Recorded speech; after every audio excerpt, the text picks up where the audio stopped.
Election কমিশনের একটা magic আপনাদের দেখাতে চলেছি। তার জন্য একটু ধৈর্য ধরে বসতে হবে আপনাদের, কারণ বুঝতেই পারছেন ইলেকশন কমিশন বলে কথা, একটু ধৈর্য তো আপনাদের রাখতেই হবে। এই যে লিস্টটি আপনি দেখতে পাচ্ছেন এখন স্ক্রিনে, এটা আমাদের পার্টির খসড়া ভোটার লিস্ট, যেটা রিসেন্টলি অর্থাৎ ডিসেম্বরে 16 তারিখে পাবলিশ করা হয়েছে। সেটা স্ক্রিনে দেখতেও পাচ্ছেন। ডান দিকেও দেখতে পাচ্ছেন নির্বাচক তালিকার পরিচিতি, বিশেষ নিবিড় সংশোধন 2026-এর অন্তর্গত প্রকাশিত খসড়া তালিকা, পার্ট নাম্বার 113, বিধানসভা 38 কুমারগঞ্জ। আচ্ছা, এই তথ্যটি আমি দিয়ে রাখলাম তাদের জন্য যারা কমিশনের নাম শুনলেই কমিশনকে ডিফেন্ড করতে চলে আসে, কমিশনের বদনাম শুনলেই লাফাতে ঝাঁপাতে শুরু করে, তাদের জন্য। এবার ভিডিওর শুরুতে যে ম্যাজিকটার কথা আপনাদের বলেছি সেটা এইরকম যে আমাদের পার্টে এই 230 সিরিয়াল নাম্বারে একজন ভোটার রয়েছেন। প্রথমেই ক্লিয়ার করে নিই, না ব্যক্তিগতভাবে, না রাজনৈতিকভাবে, না ধর্মীয়ভাবে এই ব্যক্তির সঙ্গে আমার কোনো দ্বন্দ্ব নেই। আমার যা প্রশ্ন সেটা কমিশনকে নিয়ে। এপিক নম্বর ওপরে পরিষ্কার লেখা রয়েছে, কিন্তু তার নিচে একটা অদ্ভুত জিনিস আপনারা দেখতে পাচ্ছেন অবশ্যই। এইটাই কমিশনের ম্যাজিক।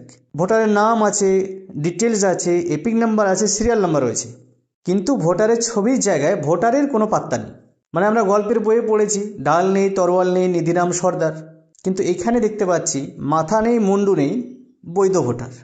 কেননা একজন ভোটারের ভোটার কার্ডে অবশ্যই তার ছবি থাকবে, সেটা পুরাতন ছবি থাকতে পারে, রিসেন্ট লেটেস্ট ছবিও থাকতে পারে, সে নিয়ে আমার কোনো আপত্তি নেই, কিন্তু ছবি থাকবে না এটা হতে পারে?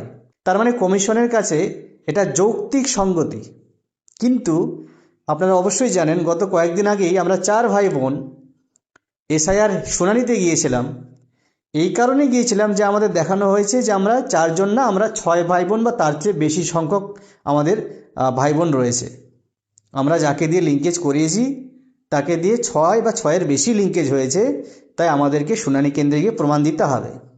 4 জন থাকা সত্ত্বেও 6 জন হয়ে যাচ্ছে, ওটা যৌক্তিক অসঙ্গতি। কিন্তু ভোটার কার্ডে ভোটারের ছবি নেই, এটা ভেরি লজিক্যাল, এটা ইললজিক্যাল না। তাহলে বুঝতে পারছেন কমিশনের সার্কাসটা কিভাবে চলছে। এত প্রমাণ দেবার পরও যারা লাফাচ্ছেন যে ভাই এটা তো তুমি স্ক্রিনশট দেখাচ্ছ কেটে, লিস্ট থেকে দেখাও, তাদের জন্য লিস্ট থেকে দেখাচ্ছি। চলে গেলাম 230 সিরিয়াল নম্বরে, একটু ধৈর্য ধরুন। 230 সিরিয়াল নম্বর, সেম এপিক নম্বর, ডিটেলস, ফটো নেই। ভিডিওটা প্রচুর পরিমাণে শেয়ার করুন।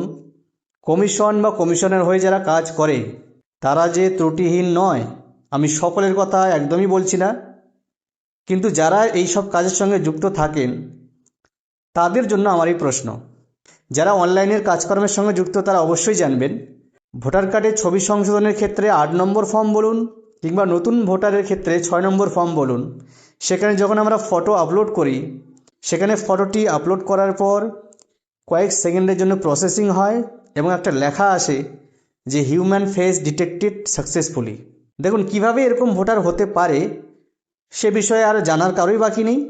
ভিডিওটাকে প্রচুর পরিমাণে শেয়ার করুন, যারা কর্তৃপক্ষ বা আধিকারিক আছেন তাদের কাছে যেন অবশ্যই পৌঁছায়। আবার এমনটাও হতে পারে আমাকে ভুল প্রমাণ করার জন্য খসড়া লিস্ট থেকেই হয়তো ভোটারকে বাদ দিয়ে দেওয়া হলো, বা হতে পারে সেখানে কোনো অন্য ব্যক্তির ছবি বসিয়ে দেওয়া হলো, তারপর বলা হলো যে না ছবি ছিল, বা এরকম কোনো এপিক নাম্বারের ভোটার কার্ড জেনারেটই হয়নি। কিন্তু আমার কাছে যে লিস্ট রয়েছে, সব দলের জন্য বিডিও অফিস থেকে ব্লক ওয়াইজ যে লিস্ট দেওয়া হয়, সেই লিস্টেও কিন্তু এই প্রুফ এখনও রয়েছে। তাই ভিডিওটিকে বেশি বেশি করে শেয়ার করুন। কমিশন যে কতটা ব্যর্থ বা কমিশনের হয়ে যারা কাজ করে তারা কতটা ব্যর্থ এই ভিডিও থেকে প্রমাণিত।